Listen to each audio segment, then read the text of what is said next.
I'm going to show you so you understand exactly how this works.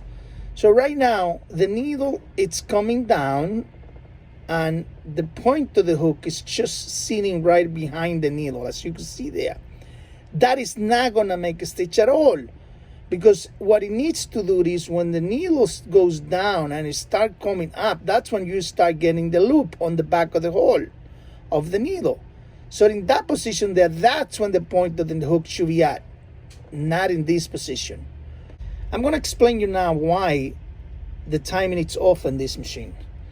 As you can see, it's what is called too fast. You see, when the needle is coming down, the hook is already on top of the hole.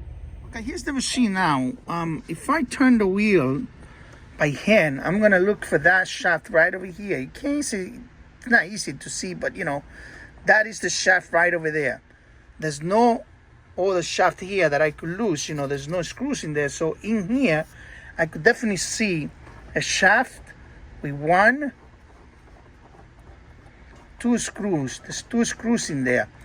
This is not gonna do anything else to the machine besides losing that shaft. What I'm gonna get the timing of the hook, whatever position I wanted to move it, back and forth, I could move it. So I'm gonna lose those screws slowly. I'm gonna lose it and try to keep it a little bit tight so it's not kind of a very, very loose, so you can move the hook around. I'm gonna show you using an Allen wrench. I'm gonna use those 2 screws, loose them up, and then I'm gonna show you how to get the timing. You see, the screw is loose, so it means that the hook is not moving now. So what I want to do is I want to make sure that I bring the needle all the way down and then it start coming up. Then the needle start coming up, I'm going to bring the point of the hook whatever I want it to be, you know, the timing, whatever I want it to be.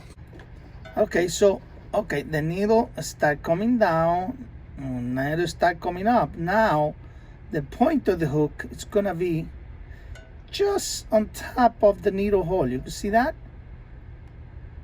It goes right on the top of the needle hole. And the reason why you want to do it like that, and specifically when you have it all the way on the left, is because what is going to happen is if I move the needle to the center position, which is going to be moving now, and I check for the timing,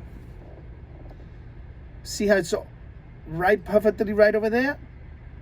So if I take the needle and I move it all the way to the right, see how high the timing is?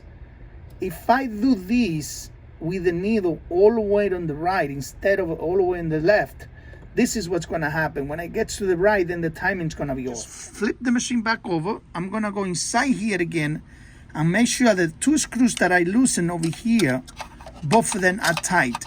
The shaft, okay? Remember, that's the only place where you can actually see the gear. It's right over here. So I gotta make sure that I go and make everything nice and tight, and we should be done. Put everything together now, and everything is nice and loose. Everything is running nice and free.